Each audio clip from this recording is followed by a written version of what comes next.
नमस्कार, जय हिंद साथियों। मैं हूं एलबी सर और आप देख रहे हैं बीएमडब्ल्यू। आज का ये वीडियो एलटीए पर है, अर्थात leave travelling allowance. Leave travelling allowance के बारे में आपको ए टू जेड पूरी जानकारी दी जाएगी। इस वीडियो को लास्ट तक देखते रहिए।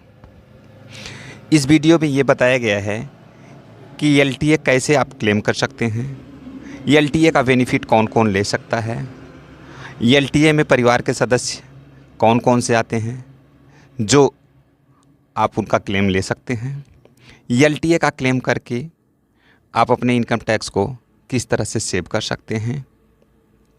ए टू जेड पूरी जानकारी आपको इस वीडियो में मिलने वाली है और इस जानकारी को देंगे हमारे सीए एक्सपर्ट मिसेज नगीना। हमारे आज की इस वीडियो को तो सबसे पहले हम यहाँ पे बात करेंगे लीव ट्रैवल अलाउंस होता क्या है। लीव ट्रैवल अलाउंस जो है 3 कंपोनेंट से बना है। इसमें leave plus travel plus allowance. Leave का मतलब यानी कि आप एक्चुअल में लीव पे यानी कि छुट्टी पे होने चाहिए, इसमें आपको एक्चुअल में ट्रैवल करनी है। इसमें बहुत सारे लोग इसमें जो है फ्रॉड भी करते हैं। कैसे करते हैं वीडियो के एंड तक हम डिस्कस करेंगे।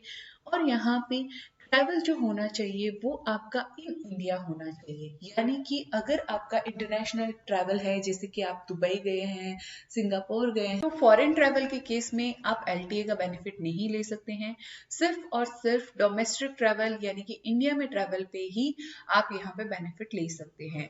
तो ट्रैवल इन इंडिया को बढ़ावा देने के लिए, इंडिया टूरिज्म को बढ़ावा देने के लिए यहाँ पे इंडिया गवर्नमेंट जो है एलटीए का बेनिफिट लेके आई है। अब क्या ये बेनिफिट हर पर्सन ले सकता है?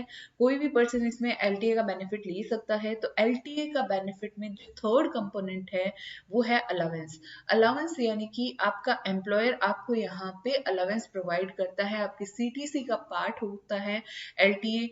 तो आप यहाँ पे एलटीए का डिडक्शन जो है एग्जेम्पशन क्लेम कर सकते हैं। अब बात आती है ये एग्जेम्पशन जो है वो आप कौन से सेक्शन के अंदर क्लेम करेंगे। तो इनकम टैक्स का सेक्शन है सेक्शन 10(5), उसके अंदर एलटीए का बेनिफिट आप जो है एग्जेम्पशन क्लेम करेंगे। कौन से हेड के अंदर क्लेम होगा?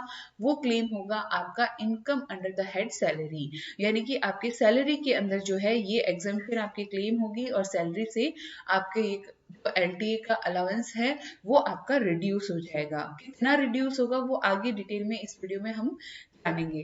तो अब बात आती है कि क्या आप सब पर्सन्स पे ये क्लेम कर सकते हैं? एम्प्लॉय जो है वो सबके लिए क्लेम कर सकते हैं? जी नहीं। यहाँ पे बताया गया है कि फैमिली के लिए आप क्लेम कर सकते हैं, खुद के लिए, आपकी स्पाउस के लिए, चिल्ड्रन के लिए, और जो आपके पेरेंट्स या सिबलिंग्स है आपके जो होली और मेनली आप पे डिपेंडेंट हैं, वही आप यहाँ पे फैमिली के डेफिनेशन में लेंगे। और सिर्फ इन्हीं पर्सन्स के जो ट्रैवल कॉस्ट होगी, जो एक्चुअल ट्रैवल होगा, उसी को आप एलटीए के अंदर यहाँ पे क्लेम कर सकते हैं। उसके बाद हम बात करते हैं कि आप कितना क्लेम कर सकते हैं। तो कितना क्लेम करने के लिए यहाँ पे बताया गया कितनी बार अगर आप ट्रैवल करते हैं तो आप क्लेम कर सकते हैं।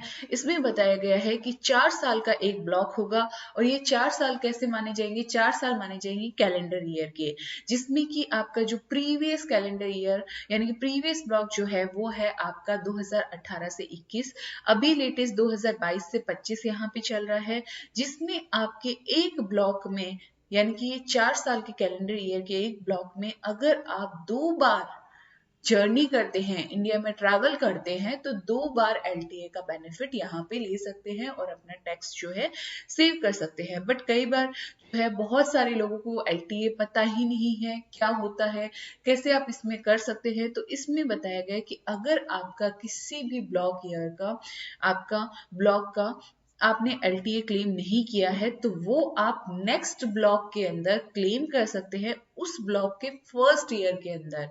यानी कि अगर देखा जाए कि अगर आपने 2018 से लेके जो 21 तक का ब्लॉक था उसमें आपने डिडक्शन एग्जेम्पशन जो है एलटीए का क्लेम नहीं किया, तो आप 2022 से लेके 25 के बीच में आप 3 जर्नी का जो है बेनिफिट यहाँ पे क्लेम कर सकते हैं। उसके बाद हम बात करते हैं यहाँ पे एलटीए के अंदर जो है एलटीए की एक्चुअल ट्रैवल कॉस्ट, उसका मतलब क्या है, एक्चुअल ट्रैवल कॉस्ट आपका क्या है। इसमें सिर्फ और सिर्फ आपका ट्रैवलिंग का कॉस्ट जो है वो यहाँ पे इंक्लूड किया जाता है। अगर आप यहाँ पे ट्रैवल करने जाते हैं इंडिया के अंदर और आपने होटल लिया है तो उसका यहाँ पे कॉस्ट इंक्लूड नहीं किया जाएगा, फूडिंग का कॉस्ट इंक्लूड नहीं किया जाएगा, ना ही कोई शॉपिंग, लोकल कन्वेंस या साइट सीन, लॉजिंग के लिए अगर आपने कोई भी एक्सपेंस किया है तो वो आपका यहाँ पे इंक्लूड नहीं होगा। अब बात आती है एक्चुअल ट्रैवल कॉस्ट को यहाँ पे कैसे कैलकुलेट किया जाएगा। तो सबसे पहले यहाँ पे बताया गया है कि जो जर्नी परफॉर्म हुई है ऑन और आफ्टर 1 अक्टूबर 97 के बाद, जिसमें अगर आपने जर्नी की है एयर के थ्रू, तो इसमें जो एयर का इकोनॉमी फेयर है वो आपका शॉर्टेस्ट रूट के लिए, यानी कि जो प्लेस ऑफ डेस्टिनेशन है आपका, जहां पे आपको जाना है, उसका शॉर्टेस्ट रूट का जो इकोनॉमी फेयर है वो आपको यहाँ पे अलाउड होगा अगर आप एयर ट्रेवल कर रहे हैं। अगर आप एयर ट्रेवल नहीं कर रहे, बाय रेल कर रहे हैं, तो आपका यहाँ पे क्या होगा, जो air condition first class AC का जो आपका यहाँ पे रेल का फेयर होगा वो यहाँ पे आपका अलाउड होगा, place of destination travel cost यहाँ पे मान लिया जाएगा। उसके बाद आता है कि अगर आप यहाँ पे ना तो एयर से ट्रैवल कर रहे हैं ना ही आप यहाँ पे रेल से ट्रैवल कर रहे हैं, और इसमें जो आप जहाँ पे जा रहे हैं वहां पे आप अगर पब्लिक ट्रांसपोर्ट से ट्रैवल कर रहे हैं तो जो आपका फर्स्ट क्लास या डीलक्स क्लास का फेयर है, shortest destination, shortest route of for the destination रहेगा, वो यहाँ पे आपका क्लेम किया जाएगा। अगर यहाँ पे कोई भी पब्लिक ट्रांसपोर्ट का सिस्टम नहीं है तो फर्स्ट क्लास रेल फेयर जो भी आपका यहाँ पे रहेगा शॉर्टेस्ट रूट के लिए, तो वो आपको अलाउड होगा। तो एक तरह से यहाँ पे एक्चुअल ट्रैवल कॉस्ट जो, इसमें 3 कंपोनेंट है। पहला कंपोनेंट जो आपका ट्रैवल कॉस्ट रहेगा, मोड ऑफ ट्रैवल रहेगा, उसके बेसिस पे डिसाइड रहेगा, और साथ में शॉर्टेस्ट रूट जो रहेगा डेस्टिनेशन पे पहुंचने पे, वो यहाँ पे एक्चुअल ट्रैवल कॉस्ट आपका जो है वो डिसाइड करेगा। अब बात आती है एलटीए की एग्जेम्पशन आप कितनी ले सकते हैं। तो इसमें हम एग्जांपल के थ्रू समझते हैं। जैसे कि आपके एम्प्लॉयर से आपको एलटीए रिसीव हुआ, फर्स्ट एग्जांपल में हम मानते हैं कि 1,00,000 रुपए, लेकिन आपकी जो एक्चुअल ट्रैवल कॉस्ट आई वो आई 80,000 रुपीज। तो इसमें से जो दोनों में से जो कम रहेगा 80,000 रुपीज वो आपको यहाँ पे मिलेगा। लेकिन अगर हम बात करते हैं इसका रिवर्स केस, जहां पे आपको एलटीए तो रिसीव हो रहा है 80,000 रुपीज, लेकिन आपका जो ट्रैवल कॉस्ट आया है वो 1,00,000, तो बोथ ही केसेस में आपका जो विच एवर इज लोअर, यानी कि जो कम रहेगा, क्योंकि जितना आपको एलटीए रिसीव हुआ है आप उतना ही इसमें क्लेम कर सकते हैं। तो यहाँ पे आपका जो है 80,000 आपको जो है एलटीए का यहाँ पे बेनिफिट या एग्जेम्पशन हम बोल सकते हैं कि वो आपकी सैलरी से रिड्यूस कर दिया जाएगा। अब बात आती है कि एलटीए में कौन कौन से डॉक्यूमेंट आपको सबमिट करने होंगे। जैसे कि हम सब जानते हैं, अगर आप ट्रैवल कर रहे हैं तो जो आपका ट्रैवल एजेंट है वो आपको बिल देगा, ट्रैवल एजेंट के बिल यहाँ पे आपको सबमिट करने पड़ते हैं। ट्रैवल टिकट्स आप सबमिट करेंगे, बोर्डिंग पास जो है आप एयर के थ्रू कर रहे हैं तो यहाँ पे आपको बोर्डिंग पास डालना है। साथ में ये सबमिट किसको करना है, सबमिट करना है एम्प्लॉय को, एम्प्लॉयर को। तो यहाँ पे एम्प्लॉय सबमिट करेगा एम्प्लॉयर को, जिससे कि वो फॉर्म 16 के अंदर जो एलटीए का एग्जेम्पशन है वो यहाँ पे कैलकुलेट करके उसका सैलरी जो है वो यहाँ पे रिड्यूस कर दे।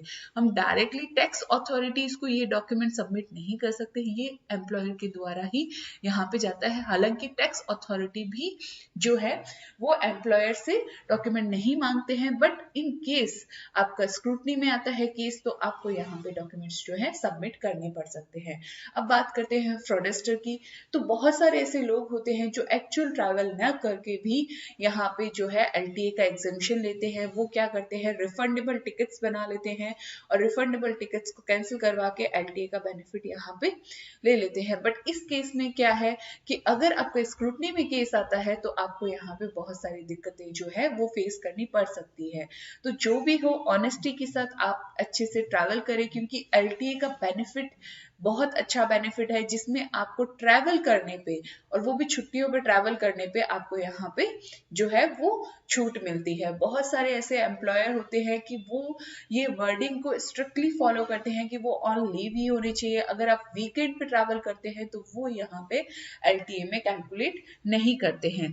तो ये सारे काफी सारे बेनिफिट्स जो हमने डिस्कस किए एलटीए के बारे में, आशा है आपको ये वीडियो से क्लियर हो गया होगा एलटीए क्या होता है, कौन इसे क्लेम कर सकता है। अगर आपको फिर भी कोई भी क्वेरी कमेंट है तो आप हमें ईमेल कर सकते हैं, हमारी सर्विसेज ले सकते हैं, और आपको कोई भी टॉपिक पे जानकारी चाहिए तो आप हमें कमेंट करके बता सकते हैं। आज की इस वीडियो में बस इतना ही, मिलते हैं ऐसे ही लेटेस्ट वीडियो अपडेट के साथ। तब तक के लिए कीप वॉचिंग। जय हिंद, जय भारत।